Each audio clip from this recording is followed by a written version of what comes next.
Welcome back, and in this video we'll teach you how to go about creating a free report to give away, especially if you have no ideas. We'll look at how to create engaging posts for your groups.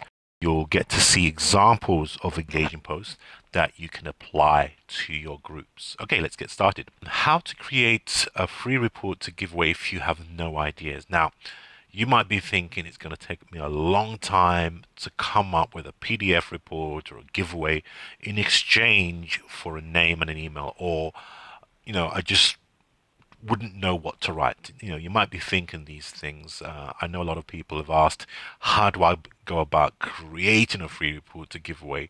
Well, there's two ways to approach creating a free report in your niche. One, write a report yourself, but only a few people are able to do this. First, we're not all great writers, and second, it's time consuming. For some people, it would take weeks or even months to complete, say, a 30-page report in their niche. I get that. You know what it's like. You start off with a lot of enthusiasm and energy. You start off writing the first, 4 to 10 pages, but you get tired, you get distracted. The next time, you plan to revisit it, the same energy and enthusiasm is just not there anymore. So you postpone it for another week or two. Weeks turn into months and months turn into years. I know I've done it many times. So what do I do now to make the process a lot more efficient and most importantly, to make sure it's done so that I've got a report to give away? Well, I find if you use these private label reports, they're very good. I'm talking about really good top quality private label reports, something close to your niche, okay? Something that you can modify, something you're not going to spend hours on. So with PLR, which is private label rights, you're given clear instructions of what to do and what can't do, okay? So you can actually look at what you're allowed to do, what you're not supposed to do. But most PLR reports allow you to make changes to the documents. You can put your own name on the report, you can change the headlines, but the reports themselves have been written for you and they're in your specific niche. So you don't have to go and write those reports anymore. And you can place your own website on these reports at the end of the report, so that it's like a click so that people can come into this report, read your report, and then click to your website. You can find many good top quality PLR reports if you Google them. For example, if I wanted to rebrand an e-commerce book in order to give away in exchange for a name and an email, I would go into Google and type in PLR e-commerce benefits, and then obviously I will scroll and analyze the list and see which ones are the crappy ELRs, the ones I never should use, and some really good quality. Go through them. They have 500 words, 1,000 words, of good reports. When I click on a PLR, I get to that page, and as you can see, the PLR book costs between $3 to $9. You may have some costing $20. I can buy this product from the site and then make changes, offer this in exchange for a name and an email. That's how to get reports made if you don't, know what to write, if you don't want to spend too much time.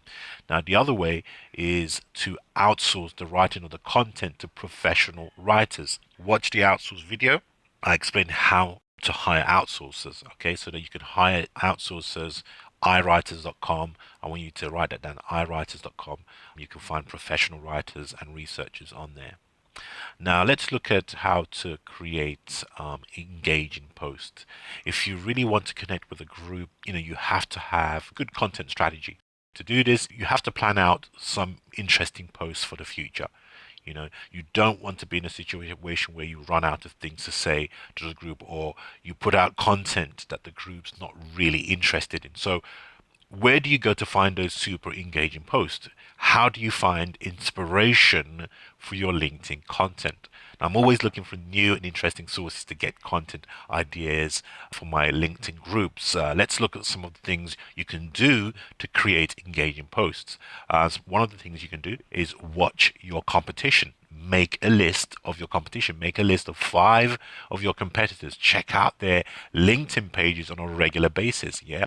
If they don't have a LinkedIn page, then check out a Facebook page. What you can do is try to be like them. Post similar content with their most popular posts. Obviously, make your post slightly different. Make some changes. What you can also do is create a log of topics. Create a log of what types of topics, questions, and challenges that are being discussed by your target market. Put these things in an Excel sheet, attempt to address these questions. Go to a site called iWriter.com and hire a professional writer. Hire someone that can answer those challenges, answer those questions. The writers on these iWriter.com cost between $9 to $99, but they're worth it because you can get really good content. But you'll find a lot of experienced people and researchers and writers on iWriter.com, so you can get them to write you stuff. Another way to do that is to create a contest. Okay, contests and social promotions are an amazing way to increase engagement in your LinkedIn group. But make sure that you have enough people in the group first before you create the content. Now, I will show you in a separate video how you're going to grow your group fast, guys. I just want to do all this. What I'm teaching you now is preparing you, telling you how to go get content. But I'm going to show you how to really increase your content in a separate video. Because once you do, then applying the methods I'm teaching you now will definitely get the engagement going. What else can you do? Well, you can check out discussions. Discussions are taking place every week in groups. What discussions are getting the most likes and comments? Take the time to analyze and read what's engaging your target market. All of these discussions will help you discover topics and ideas to post to your groups. Now, what makes a post viral on LinkedIn? How many likes does a group discussion have? How much time has elapsed between the post and the comments? Was it 2 days ago? Was it 2 months ago? Was it a year ago? What you want to do is note which groups have the number of likes and comments. You want to find out the following. How many likes does a group discussion have? Is it significant enough for you to use in another group so that you can get that type of engagement? Okay, these are the questions you need to ask. Remember, this is what you should be thinking about when you're researching for really engaging discussions. So, how many comments? This is the questions you need to be asking. How many comments per a discussion? The more comments there are means people are really interested in that topic. Think about what you can modify slightly to make the headlines your own. By going through the comments yourself, you'll have a bird's eye view of the topic. And if you start that topic up in another group, you'll be able to chip in with really good answers because you've educated yourself on the topic previously. I would go far back as, say, 2 years ago and find topics that I engage in. I know when time elapsed, certain topics are no longer in fashion, but there are some other topics that are evergreen content, what I call evergreen content. It doesn't matter how far back you've gone, they still matter. It doesn't matter whether you publish that content, the topics still matter a great deal to that group today. Evergreen content doesn't die or fade away. So what is an evergreen content? Again, real evergreen content is timeless. Okay, this means that a reader will always find it worth the while to read, even though it was created a year ago, 5 years ago. Some evergreen content, if you tell a story, that's great evergreen content because a story with some sort of meaning at the end of it. If you write blogs that are like sort of universal, answer questions and deliver real answers, real value. Think about how to post that walk readers step by step through something. For example, how to make your day more productive. Listings are good. I love posts that collect huge lists of useful links or websites. A study was conducted about why people share content. And the simple and most obvious result was that it made people look smart. Okay, let me give you an example. LinkedIn occasionally sends out emails to some of its users. Congratulations, you have one of the top 5% most viewed LinkedIn profiles for, 15, 16. The recipients of this message shared the good news with their friends. Many shared on Facebook and Twitter to spread the word. People shared this information because it made them look good. So when you come up with a topic, always think, will other people share this type of information? Let's start to look at some posts getting a lot of engagement in LinkedIn groups. First example is 5-minute guide to cheap startup advertising. Look at the comments and the likes. There are 1,955 likes and 1,481 comments. Yeah. The great thing about comments is that some people that post comments make some very useful points. Responses to a post at times are much more better than the actual topic itself. So what you need to do is study the comments, gather some of the response and modify it to suit your niche. This is a fantastic way, guys, to create fresh content. Here's another example. This has 528 comments. However, be a little bit careful with this comment because time has elapsed. This was done 2010.